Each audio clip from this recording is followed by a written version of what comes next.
Si tu es fatigué en permanence, ce n'est pas normal. Si tu as des douleurs en tout genre, des inflammations chroniques, des choses qui reviennent, le ventre gonflé, de l'endométriose pour certaines femmes, ce n'est pas normal. Et pourtant, le plus inquiétant, c'est que si tu t'y es habitué à toutes ces petites douleurs, inconforts du quotidien, parce qu'on pense que c'est normal. Et ce n'est pas normal. C'est juste une alarme de ton corps pour te dire « Ok, ça va pas, il faut faire quelque chose ». Et aujourd'hui, je vais t'expliquer qu'est-ce qui produit toutes ces inflammations dans ton corps, comment les réguler et comment changer tout ça pour aller mieux au quotidien. L'inflammation n'est pas le problème, c'est juste la réponse au problème.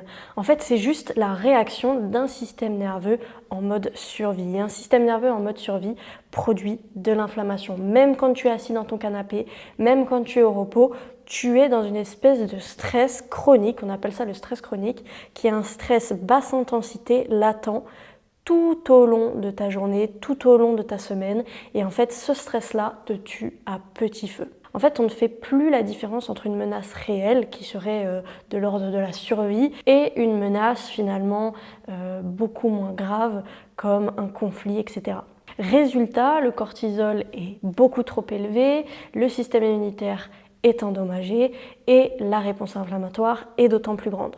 Donc tu ne manques pas en fait de discipline, tu manques juste de régulation de ton système nerveux et je vais t'expliquer qu'est-ce qui sabote réellement ton système nerveux. La première des choses, c'est que tu as trop de tension constante au quotidien. Même quand on pense être au repos, en fait on n'est pas au repos, notre corps est contracté, notre mâchoire est serrée, les épaules sont remontées et la respiration est très haute. Et en fait dans cet état-là, on ne peut pas réellement récupérer. Ce n'est pas un repos de qualité. Donc dormir des heures, ça ne sert à rien. Dormir suffisamment d'heures de qualité, c'est beaucoup mieux. Deuxième chose, tu respires mal. La respiration, c'est la base de ton énergie et de ta récupération. Si tu as une respiration hyper haute, hyper superficielle, en fait, tu donnes le signal à ton corps que tu es en mode danger, en mode survie. Directement, ton corps fait le lien, il respire mal, donc mode survie et donc réponse inflammatoire. Alors que si on vient juste respirer calmement, profondément, directement le système nerveux s'apaise et toutes les fonctions de régénération du corps se mettent en place. Troisième erreur, tu ne récupères jamais vraiment. Tu es constamment en train de scroller sur ton téléphone, avoir une notification, regarder Netflix, etc. Et en fait, tu crois te détendre dans ces moments-là, mais en fait, ton corps est constamment exposé à des surstimulations permanentes. Et ça, petit à petit, c'est ce stress chronique au quotidien qui fait que tu t'épuises de plus en plus. Quatrième erreur, tu évites l'inconfort, que ce soit le froid, le sport intense, le jeûne, etc. En fait, on est tellement stressé chroniquement dans notre quotidien qu'on a besoin de petits moments de réconfort. C'est l'erreur un petit peu de se dire « Ah, j'ai beaucoup de stress dans ma vie, dans mon boulot, etc. Donc, je ne vais pas m'en rajouter. » Mais en fait, les stress comme s'exposer au froid, comme faire le jeûne ou comme faire de l'activité physique, ça va vous renforcer. Et en ne faisant pas ça, en laissant ça de côté, vous atrophiez vos capacités d'adaptation et de résilience. Alors qu'une douche froide, pourtant, vient vraiment renforcer vos capacités à vous adapter et à réagir à la réponse inflammatoire. Et cinquième et dernière erreur, c'est de penser que c'est normal. C'est normal d'avoir tel ou tel symptôme, c'est normal d'être stressé, c'est normal d'avoir mal au ventre constamment, parce qu'il y a beaucoup de personnes qui sont concernées par les problèmes digestifs surtout. Non, ce n'est pas normal, je vous le réaffirme. Certes, c'est devenu courant dans nos sociétés, mais c'est pas la même chose. Bon, maintenant, parlons des choses sérieuses. Qu'est-ce qu'il faut mettre en place concrètement? Pas demain, pas quand tu auras le temps, maintenant. Première chose que tu peux mettre en place, très simple, c'est 5 minutes minimum de respiration par jour. Une respiration globalement où tu vas plus expirer qu'inspirer. Donc par exemple, tu peux inspirer sur 4 secondes, expirer sur 6 secondes et faire ça pendant 5 minutes. Ça, tu vas juste envoyer le signal à ton système nerveux que, ok, on peut récupérer, être dans la régénération. Tu peux faire ça par exemple avant de dormir pour avoir un meilleur sommeil. Tu peux faire ça avant de passer un moment de repos justement pour vraiment te mettre dans les meilleures conditions pour encore mieux récupérer.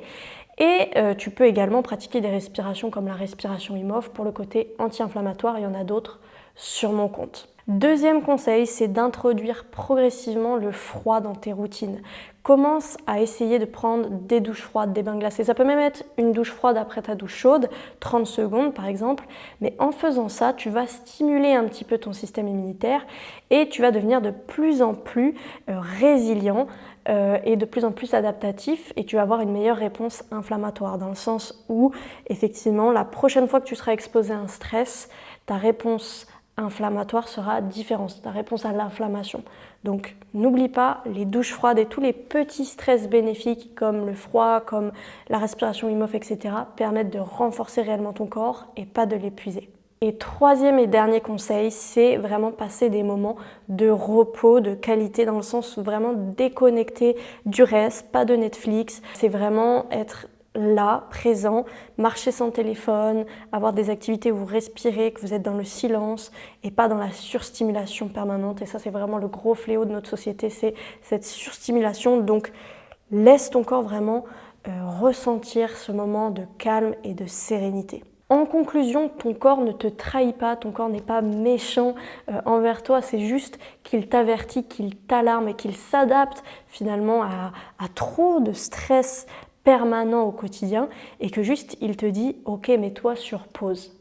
Et ça, souvent, on a du mal à le faire, et pourtant il faut écouter son corps parce que ton corps parle mieux, tes symptômes parlent mieux que tout ce que tu peux entendre sur les réseaux. Écoute ton corps, c'est la première des choses. Si tu veux aller plus loin que des conseils YouTube, tu peux venir aussi essayer une expérience Wim Hof avec moi. Tous les liens sont en barre de description vers mes stages, Wim Hof, etc. pour travailler avec la respiration, le froid, le pouvoir du mental. Ça va en profondeur, c'est pas en surface. Et si cette vidéo t'a bousculé, c'est peut-être que finalement ton corps essaye de te parler aussi, et peut-être que tu as besoin de reprendre un petit peu les commandes de ton système nerveux.